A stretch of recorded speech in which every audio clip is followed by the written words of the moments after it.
ಹಾಕೊಂಬಿಟ್ಲು ಸತ್ತೋಗ್ಬಿಟ್ಲು ಅಂದರೆ ಸಂಬಳ ಬರೋದ್ರೆ 3 ತಿಂಗಳಿಂದ ಎಷ್ಟು ದುಃಖ ಕೆಲಸ ಅದು. ಆ ಶಾಪ ಸರ್ಕಾರ ಬಿಡುತ್ತಾ? ಖಂಡಿತ ಇಲ್ಲ. ಅವ್ರು ಹಿಡಿಯಲ್ವಾ? ಅದೇ ಗುರು ಶಾಪ. ನೋಡಿ,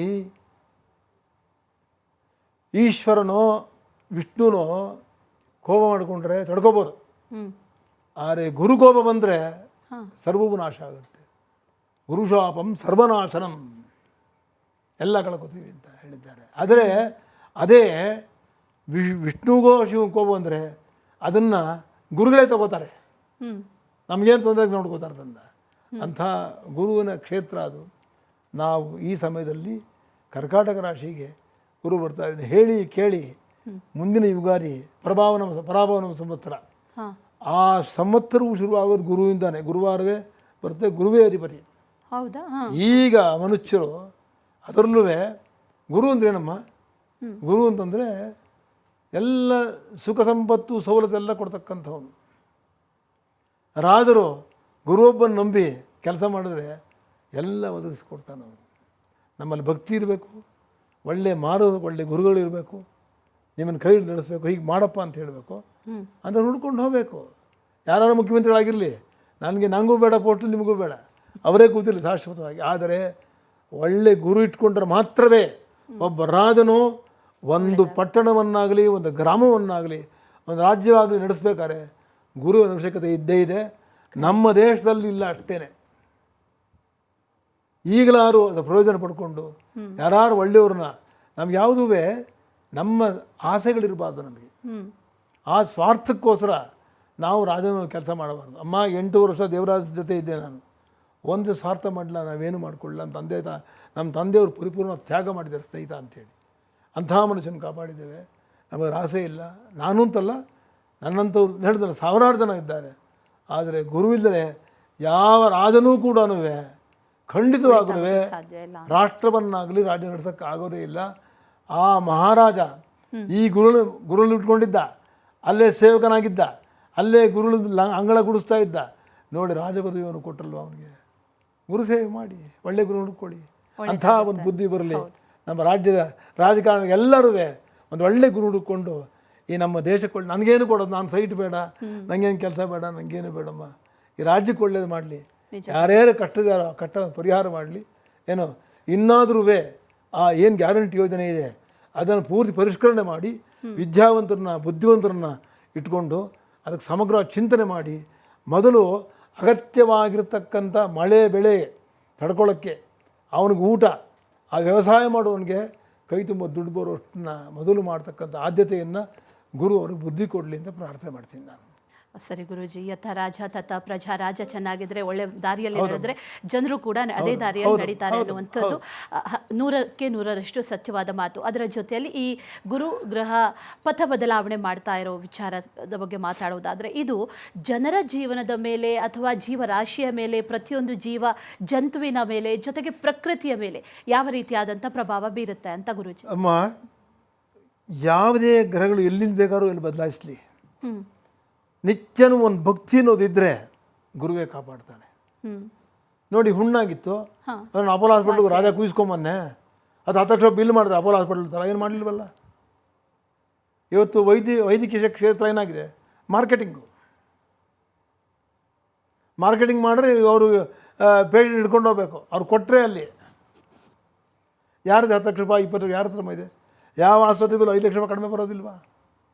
ದುಡ್ಡು ನಿಮ್ಗೆ ನೋಡೋದೇ ಇಲ್ವಾ? ಇಂಥ ಪರಿಸ್ಥಿತಿ ಇರುವಾಗ ಆ ಗುರುಗ್ರಹ ದೇವರು ತುಂಬ ದಯಾಮಯ, ಅವನು ಕರುಣಾಮಯ, ಅವನು ಸೃಷ್ಟಿಕರ್ತನೇ, ಅವನು ಬೆಳಕಾಗಲಿ ಕತ್ತಲಾಗಲಿ ಕೊಡ್ತಕ್ಕಂಥ ಅವನೇ. ಅಂತಹ ಗುರು ಸೇವನೆ ಮಾಡಿದ್ರೆ ಯಾವುದೂ ತೊಂದರೆ ಆಗಲ್ಲ. ಆದರೆ ನೀವು ಕೇಳಿದ ಪ್ರಶ್ನೆಗೆ ಏನು ಹೇಳಬೇಕು ಅಂತಂದರೆ, ನಮ್ಮ ಕರ್ನಾಟಕ ಜನರು ಮತ್ತು ಇಡೀ ಭರತಖಂಡದಲ್ಲಿ ಯಾರು ಗುರು ಬದಲಾವಣೆ ಆಗಲಿ ಶನಿ ಬದಲಾವಣೆ ಆಗಲಿ ಯಾರು ಹೆದರ ಪ್ರಶ್ನೆ ಇಲ್ಲವೇ ಇಲ್ಲ. ಮನುಷ್ಯರಿಗೆ ಅಲ್ಪವಾಗಿ ಮಾತ್ರವೇ ಅವರ ಜಾತಕಾನುಸಾರ ಕೆಲವೊಂದು ತೊಂದರೆಗಳು ಬರಬಹುದು. ಅದಕ್ಕೆ ನಿವಾರಣೆಗೆ ಉಪಾಯ ಕೂಡ ಹೇಳ್ಕೊಟ್ಟಿದ್ದಾರೆ. ನೋಡಿ, ಈ ಗುರು ಮೊದಲನೇ ಮನೆಗೆ ಬರ್ತಾನೆ, ಅಲ್ಲೇನು ತುಂಬ ಅತಿ ಆಸೆ ಪಡಬಾರ್ದು, ದೊಡ್ಡ ದೊಡ್ಡ ಯೋಜನೆ ಹಾಕ್ಕೋಬಾರ್ದು, ಹುಷಾರಾಗಿ ಹೋಗಬೇಕು. ಎರಡನೇ ಮನೆಗೆ ಬಂದರೆ ತುಂಬ ಒಳ್ಳೆಯವರು, ಕುಟುಂಬ ಮನೆ ಮಕ್ಕಳು ಮಡದಿ ಎಲ್ಲ ಸುಖವಾಗಿರ್ತಾರೆ. 3ನೇ ಮನೆ ಬಂದಾಗ ಲಾಭ ಕೊಡ್ತಾನೆ. 4ನೇ ಮನೆಗೆ ಬಂದಾಗ ಅವನು ಮನೇಲಿ ವಿದ್ಯೆ ಇದ್ದವ್ರಿಗೆ ವಿದ್ಯೆ ಕೊಡ್ತಾನೆ. 5ನೇ ಬಂದಾಗ ಕಾರ್ಯಸಿದ್ಧಿ ಮಾಡ್ತಾನೆ. 6ನೇ ಮನೆಗೆ ಬಂದಾಗ ರೋಗವಿದ್ದರೆ ದೇವತಾ ಪ್ರಾರ್ಥನೆಯಿಂದ ಅದನ್ನು ಹೋಗಿಸ್ಕೋಬೋದು. 7ನೇ ಮನೆಗೆ ಬಂದರೆ ಮಹತ್ತರವಾದ ದೊಡ್ಡ ಸುಖವನ್ನೇ ಕೊಟ್ಬಿಡ್ತಾನೆ. 8ನೇ ಮನೆಗೆ ಬಂದರೆ ಅಲ್ಲಿ ನಾವು ನಮ್ಮನ್ನು ಕಾಪಾಡ್ಕೋಬೇಕು. ಋಣಬಾಧೆ, ಸಾಲಗೆಲ್ಲ ತೊಗೊಂಡಿದ್ರೆ ಸಾಲ ತೊಗೊಂಡ್ಮೇಲೆ ವಾಪಸ್ ಕೊಡ್ಬೇಕಲ್ವ. ಯಾರಿಗೇನೋ ಅವ್ರು ಕೊಡ್ತೀವಿ ಮಾತು ಕೊಟ್ಮೇಲೆ ಅದು ಕೊಡದೆ ಋಣ ಆಯ್ತಾನೆ. ಋಣ ತೀರಿಸ್ಬಿಟ್ಟು ಒಂದು 8ನೇ ಮನೆ ಅಂತ ಇಟ್ಟಿದ್ದಾನೆ ಅದನ್ನು. 9ನೇ ಮನೆ ಭಾಗ್ಯಶಾಲಿ ಅವನು. 10ನೇ ಮನೆಯಲ್ಲಿ ಇದ್ದಂಗೆ ಇರ್ತಾನೆ ಅವನು, ಕಾಪಾಡ್ತಾನೆ, ಏನು ಕೊಡೋದು ಕಾಡ್ತಾನೆ. 11ನೇ ಮನೆ ಲಾಭ ಕೊಡ್ತಾನೆ. 12ನೇ ಮನೆಯಲ್ಲಿ ರೋಗಾರುಣ ಶತ್ರುಬಾಧೆ, ಶತ್ರುಗಳನ್ನು ದೂರ ಇರು. ಶತ್ರುಗಳಂತ ಯಾರು ಬೇಕಾರಾಗ್ಬೋದು. ನಿನ್ನ ಹಣ ಯಾರು ಕಿತ್ಕೊಂಡು ಹೋಗ್ಬೋದು, ನಿಮ್ಮಲ್ಲಿ ಲೂಟಿ ಆಗ್ಬಿಡ್ಬೋದು, ಅಥವಾ ನಿಮಗೆ ಆಸೆ ತೋರಿಸಿ ನೀನು ಸಾಯಿಸೇ ಬಿಡ್ಬೋದು. ಇದಕ್ಕೆಲ್ಲ ಅಂತ ಹೇಳ್ತಾರೆ. ಅಂದರೆ 1ನೇ ಮನೆಯಿಂದ 12ನೇ ಮನೆ ಗುರು ಏನು ಮಾಡಬಲ್ಲ ಅಂತ ಹೇಳಬಲ್ಲೆ. ಪ್ರಜೆಗಳ ಮೇಲೆ ಅವನು ಮಾನವ ಕಲ್ಯಾಣ ಮಾಡ್ತಕ್ಕಂಥ ಒಂದು ಗುರು, ಮನುಷ್ಯರಿಗೆ ತೊಂದರೆ ಕೊಡೋದಿಲ್ಲ. ಆದರೆ ದೇಶವನ್ನು ಆಳೋರು, ರಾಜ್ಯವನ್ನು ಆಳೋರು, ಪ್ರಜಾಪಾಲನೆ ಹೆಂಗೆ ಮಾಡ್ತಿರೋದು ಅವ್ರನ್ನ ನೋಡ್ತಾ ಇರ್ತಾನೆ.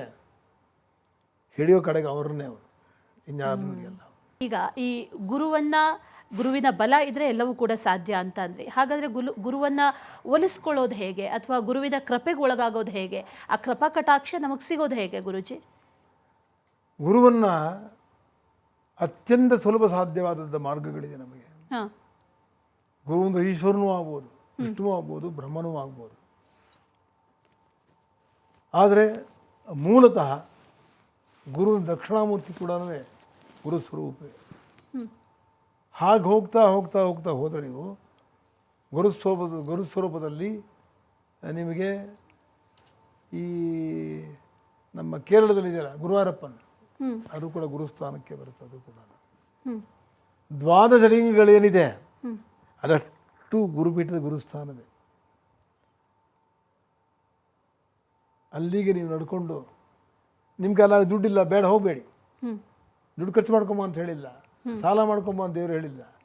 ಸಾಲ ಮಾಡಿ ನಾನು ಶಾಸ್ತ್ರ ಹೇಳ್ತೀನಿ ಅಂತ ಹೇಳ್ಬಿಟ್ಟು ನವಗ್ರಹಕ್ಕೆ ನಂಗೆ ದುಡ್ಡು ಕೊಡಬೇಡಿ, ನಾನು ಇಸ್ಕೊಳ್ಳಬಾರ್ದು. ಸಾಲ ಮಾಡೋಕ್ಕೆ ಹೋಮ ಮಾಡಬೇಕು? ಆ ದೊಡ್ಡ ಪೂಜೆ ನಾವು ಯಾಕೆ ಹೇಳಬೇಕು? ಎಲ್ಲರನ್ನೂ ಅನುಸರಿಸಿ ಹೇಳಬೇಕು ನಾವು, ನಿಮ್ಮ ಹತ್ರ ಏನಿದೆ ಏನಿಲ್ಲ ಅಂತೇಳಿ, ಅಲ್ವೇ? ಹೌದು ಗುರುಜಿ, ಹೌದು. ಗುರುಗಳು ಸರಿಯಾದ ಮಾರ್ಗದರ್ಶನ ಕೊಟ್ಟರೆ ಎಲ್ಲರೂ ಕೇಳ್ತಾರೆ. ನಮ್ಮಲ್ಲಿ ಆಸೆ ಬಂದು, ಇವತ್ತು ನಮ್ಮ ಹುಡುಗಿ ಬಂದಿಯಾಳೆ, ಅಶ್ವಿನಿ ಬಂದಿಯಾಳೆ, ನೋಡೋಣ ಒಂದು 10,000 ರೂಪಾಯಿ ಎಳ್ಕೊಳ್ಳೋಣ ಅಂತ ಮಾಡಿದ್ರೆ ನಮ್ಮಲ್ಲಿ ಮೈನಸ್ ಆಗ್ಬಿಡ್ತೀವಿ. ನಮ್ಮಲ್ಲಿರೋ ಗುರುಶಕ್ತಿ ಹೊಟ್ಟೋಗುತ್ತೆ. ಸ್ವಾರ್ಥಕ್ಕೆ ಉಪಯೋಗಿಸಿದ್ರೆ ಗುರುಶಕ್ತಿ ಲಯವಾಗುತ್ತೆ. ನಾವು ಯಾರೂ ಕಲ್ಯಾಣ ಮಾಡೋಕ್ಕಾಗಲ್ಲ, ಯಾರು ಹೇಳೋಕ್ಕಾಗಲ್ಲ, ಕೆಟ್ಟ ಹೆಸರು ಕೂಡ ಬಂದ್ಬಿಡುತ್ತೆ. ಈ ಸಂದರ್ಭದಲ್ಲಿ ನೀವು ಪ್ರತಿ ಸೋಮವಾರ ಸಾಧ್ಯವಾಯ್ತಾ ಬೆಳಗ್ಗೆ ಉಪವಾಸ ಇದ್ದು ಸಾಯಂಕಾಲ ಈಶ್ವರನ ದರ್ಶನ ಮಾಡಿ, ನಿಮ್ಮ ಕೈಲಿದ್ದರೆ ಯಾವ್ದು ಬಡವರು ಒಂದು ಸಾರಿ ಅಕ್ಕಿ ಕೊಡಿ, ಒಂದು ಕಾಯಿ ಕೊಡಿ, ಒಂದು ಬೆಲ್ಲ ಕೊಡಿ, ಉಪವಾಸ ಇದ್ದು ಬಿಲ್ವಾರ್ಚನೆ ಮಾಡಿದ್ರೆ ತುಂಬ ಅತ್ಯುತ್ತಮವಾದ ಒಳ್ಳೆ ಫಲ ಸಿಗುತ್ತೆ. ಅದು ಆಗಲಿಲ್ವಾ, ಎಲ್ಲೋ ಹೋಗಿ ಯಾವ ದಾರ್ಜಿಲಿಂಗಕ್ಕೆ ಹೋಗಿ ಒಂದು ತೊಗೊಂಡೋಗಿ ಒಂದು ನೀರು ಬನ್ನಿ ಸಾಕು.